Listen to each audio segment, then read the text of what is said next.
There's an allegation that you were banging on the windows trying to get inside and made several verbal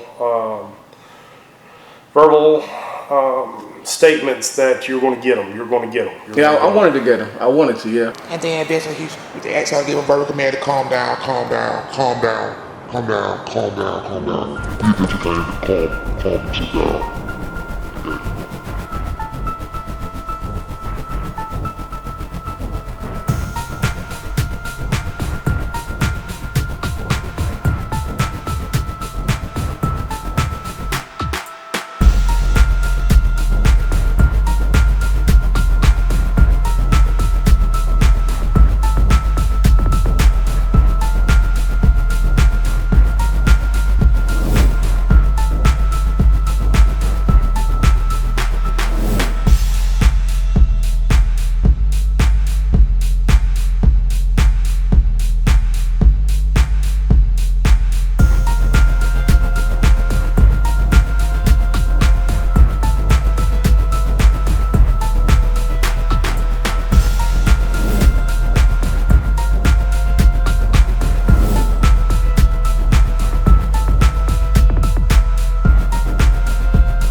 Okay. All right.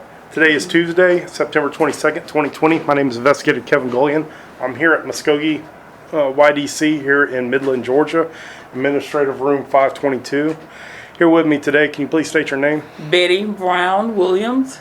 Okay. The time is now 11:47. Director Brown Williams, prior to going on the record, did I advise you of your administrative investigative notice? You sure did. All right. Did you read it? I did. Did you understand it? I did. And did you sign it? I did. Also, prior to going on the record, did I advise you what this interview was about? You did. All right. That being back on 8/25/2020, we had an incident occurred here at Muskogee YDC. Got some questions about administrative review. In reference to SIR 2020-08028, and also some comments made by an employee and the actions you took thereafter. Okay. All right. Can you, and what I'll say first is, the OQA version of the SIR 2020-08028 was entered into OQA on August the 27th, 2020. By the time I pulled that OQA copy of that SIR, the administrative review was blank. It was not done.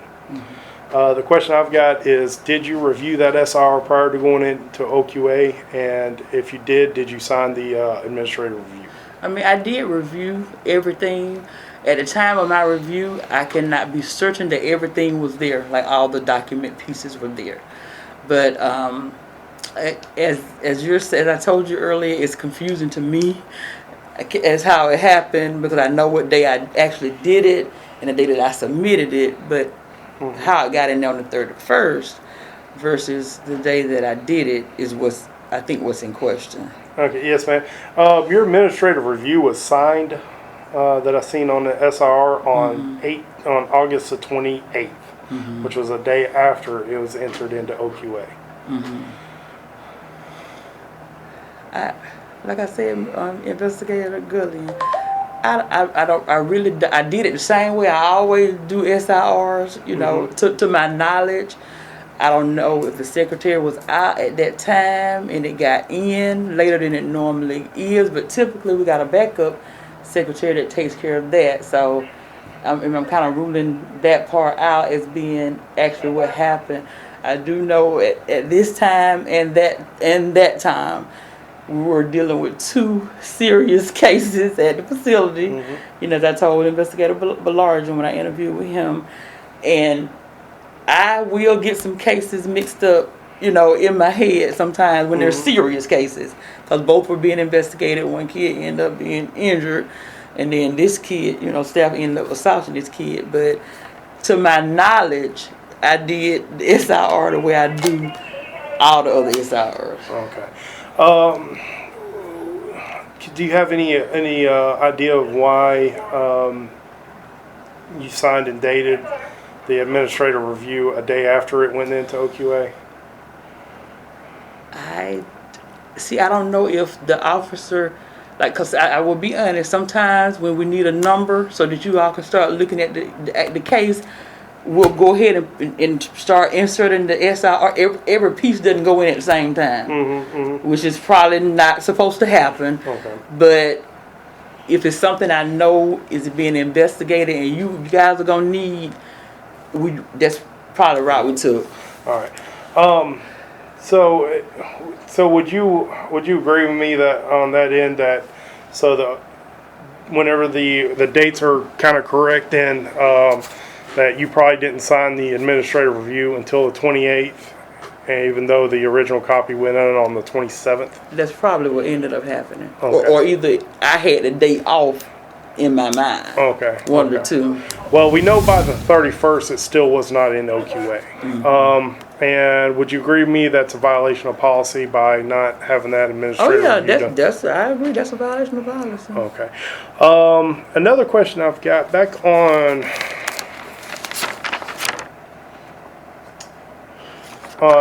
August 28th, when I originally came down to do some interviews, after I reviewed the CCTV footage, I met with you about 13:45 hours, and you told me that JCO Rodrigues, you knew something was wrong whenever that day JCO Rodrigues came to you and said that you better move youth or I'm going to hurt him and I'll lose my job today. Those were his exact words. Yes, ma'am.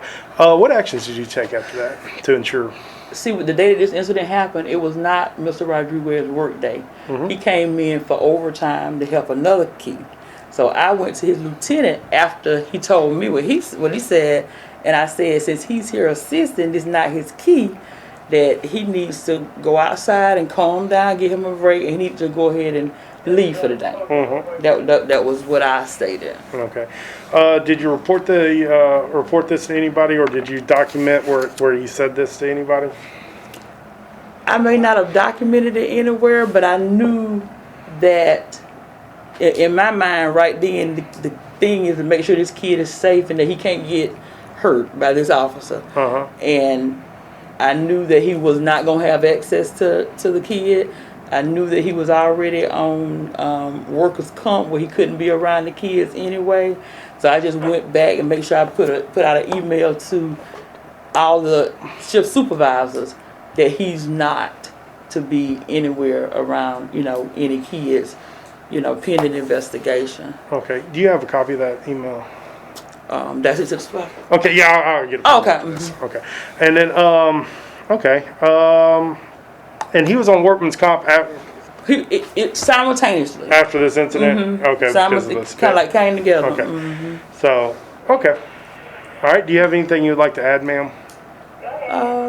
Nothing I can think of. I'm still trying to figure out this ad being reviewed, but I understand. trust me, we try to go by the book Yes, around here. We're not perfect, and sometimes things will slip I understand. through the crack. But I didn't have any stake in this to not do anything properly. understand.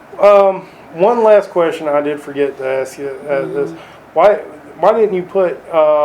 Is there a reason why you didn't put JCO Rodriguez's comments in your report?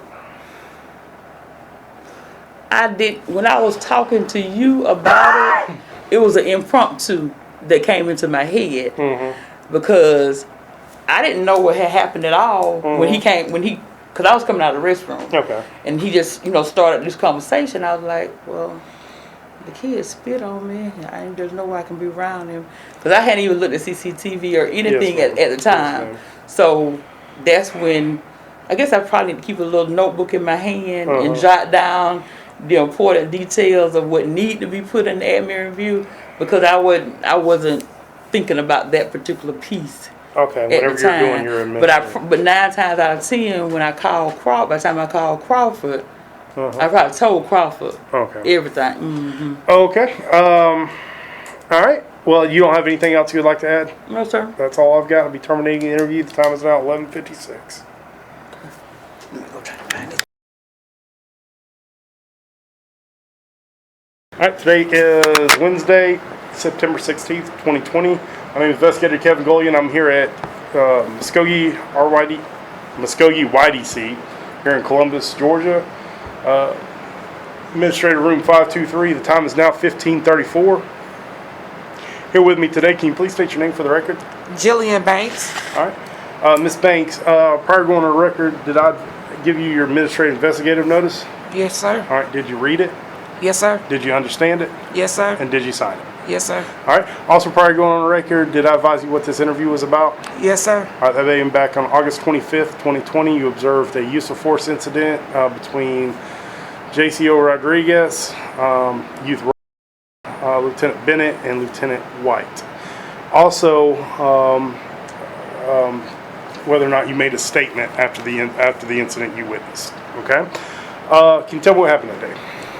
On the date, as stated, October 25th, around 2 p.m. August 25th. August 25th, around 2 p.m. I was exiting my office area, heading to enter to the medical area. An eyewitness youth was given verbal directives by Lieutenant White.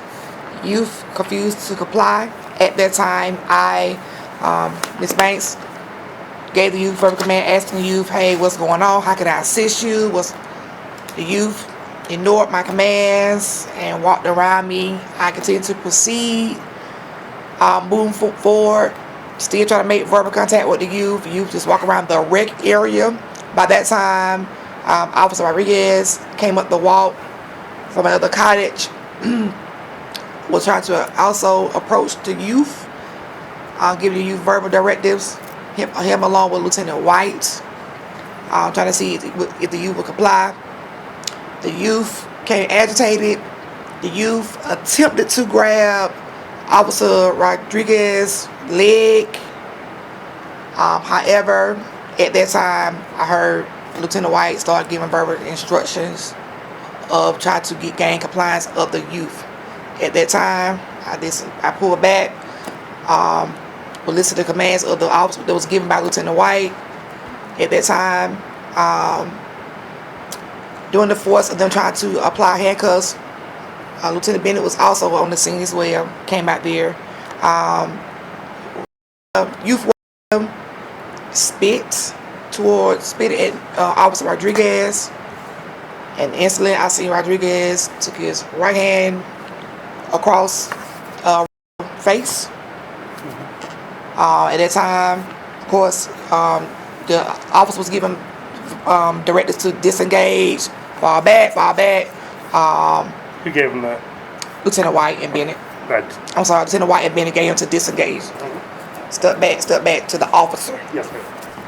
And by that time, handcuffs was applied to Walker. So as they trying to get ready to transport the youth to medical, Mr. Youth Rocker became aggressively moving with his feet, like he kicked Mr. Rodriguez, just being aggressive all around, not complying as they were trying to do the reverse transport. Again, it was a struggle with all three officers out there, and then they asked for handcuffs. Leg irons. Leg irons. And by that time, Lieutenant Bennett, Mr. Rodriguez, the nurse, Brazil came out, and some more staff came out, and they got Officer Rodriguez trying to get him in compliance, calm down. And then youth was escorted by Lieutenant Bennett and Lieutenant White to medical. Once he got to medical, of course, he became more aggressively. During that time, he was taken down to the ground. They asked for leg irons. He was kicking. I, at that time, followed him to the medical, secure his legs. When Lieutenant Bennett came back, and then the leg iron was applied during that time. Is that inside medical? Inside the medical. At that time. And then eventually they asked her to give him verbal command to calm down. He eventually came to calm himself down and gain compliance. Okay, is there anything else you'd like to add? I'm not trying to trick you or anything like that, but is there anything else you would like to add to that? No. Okay. I just have a few questions for you, ma'am. During the initial, whenever JCO Rodriguez struck youth, after that happened, you said they didn't handcuff him. I just want to make sure, because according to CCTV, he was handcuffed. He was handcuffed first. And then during the process of getting ready to transport him, that's when the spit came out. Yeah, and then that's whenever JCO Rodriguez. I just want to make sure. Yes. You're right. Okay. Also, did you write a statement in reference to this incident? Yes, sir. I wrote the statement. Do you remember what date that was on that you wrote it? The statement was done, I want to say, a couple days later. Okay. It wasn't done in 24, a couple days later. Did someone come and talk to you and tell you to do that statement, or did you just go ahead and do it for it? I was advised to write the statement. I was added to, per CCTV, I was added to. Remember who came and asked you for it? It was done. It was sent out by. I got an email. Okay. The SR coordinator. Okay, SR coordinator. All right. Okay. Do you have anything else you would like to add? No, sir. All right. Then the time is now 14:40. I'll be terminating the interview.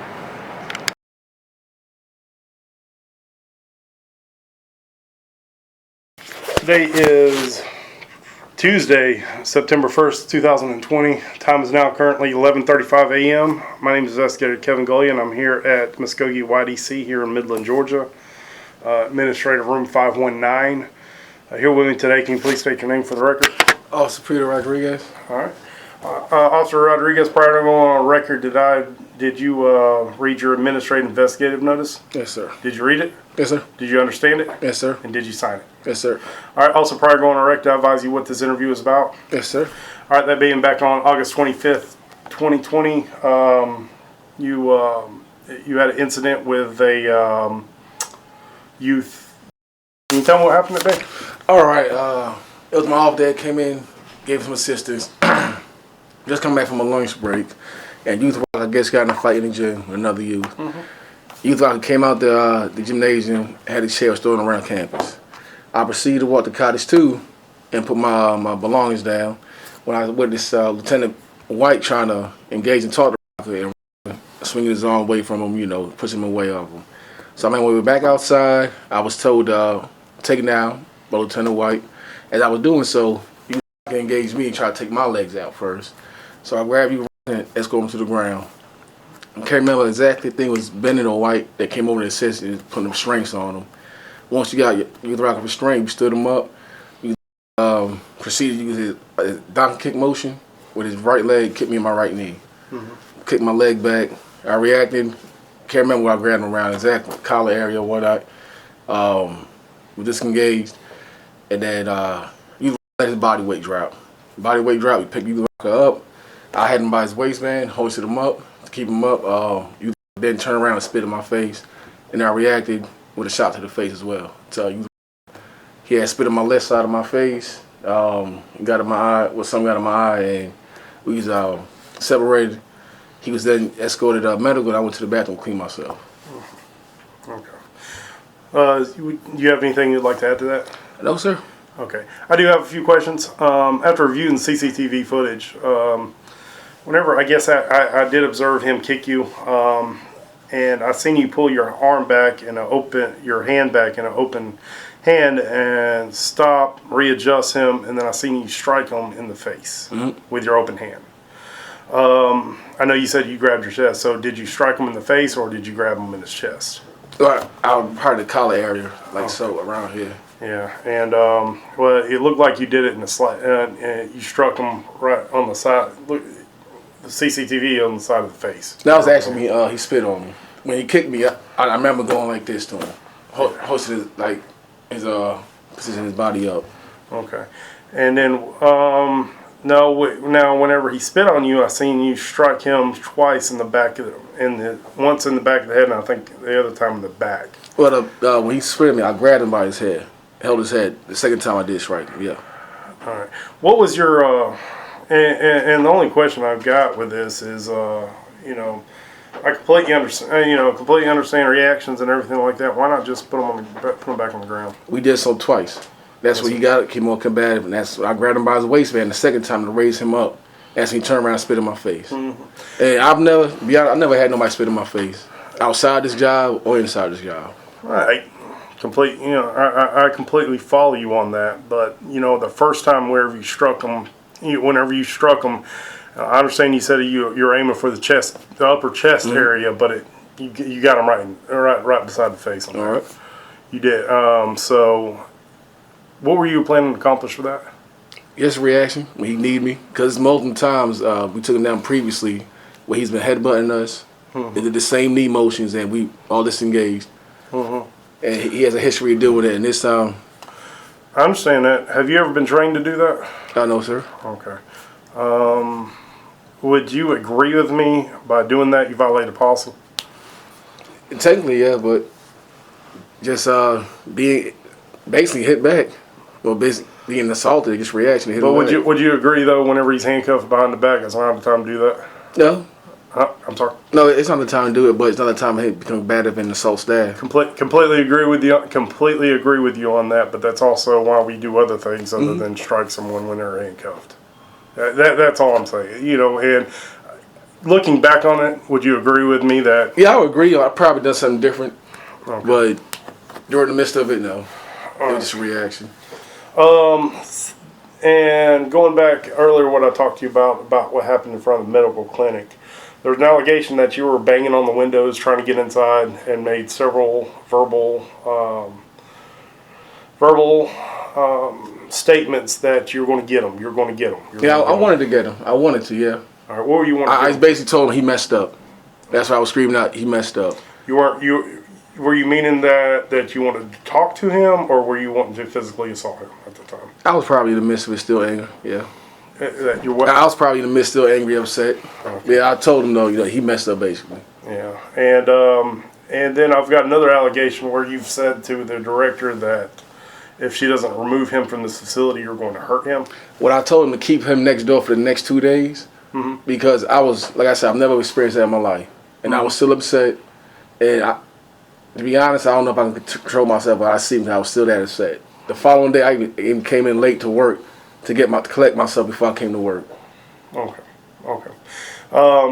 Would you agree that if it wouldn't be for Nurse Brazil, you would have got inside that medic clinic? Most likely, yes. All right. Would you have physically assaulted him? I can't say. You can't say. All right. That might have been my intention, but I can't say. All right. Okay, do you have anything else you would like to add? I'm fine. Okay. Okay. That's it for the interview. I'm going to terminate the interview right now. All right.